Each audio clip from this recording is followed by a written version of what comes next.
À partir du moment où toutes ces mesures étaient basées sur le fait que, soi-disant, le vaccin arrêtait la transmission, voilà, maintenant qu'on sait que c'est pas vrai, plus rien n'est justifié. Il faut arrêter. Ces soignants sont hors de tout cadre légal. Ça fait 400 et quelques jours, 420 jours ou quelque chose comme ça, qu'ils n'ont ni salaire, ni RSA, ni rien pour subsister pour eux et pour leur famille, basé sur une fake news. Il faut quand même le dire.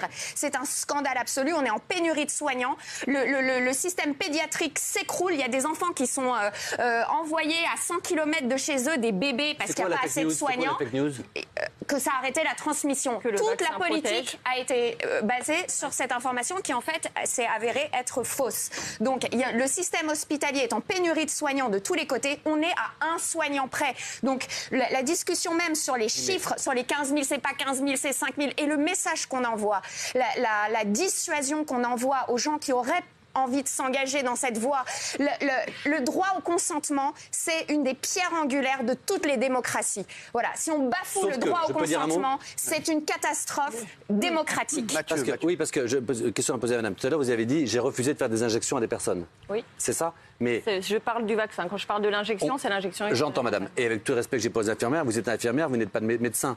Donc c'est pas à vous de décider de si vous faites des injections ou pas. À partir du moment où les médecins l'ont dit et que dans un pays où on a pris une décision, vous êtes infirmière, vous n'êtes pas médecin. Donc ça veut dire que comme ça. Pourquoi vous lui dites ça? Non, pardon, mais parce que madame a dit j'ai refusé de faire des injections. Alors nous, en tant qu'infirmiers, si un médecin dit faites-le, c'est pas l'infirmière qui prend la décision. On n'a pas de conflit d'intérêt. D'accord? On gagne 1 500, 1 600 euros par mois. Déjà, je pense qu'on a le droit d'avoir un esprit critique. C'est un scandale, ça. Et qu'un produit expérimental, qu'on n'informe pas la population, que c'est un produit encore en phase d'essai clinique, les gens avaient le droit et on avait le devoir de les informer.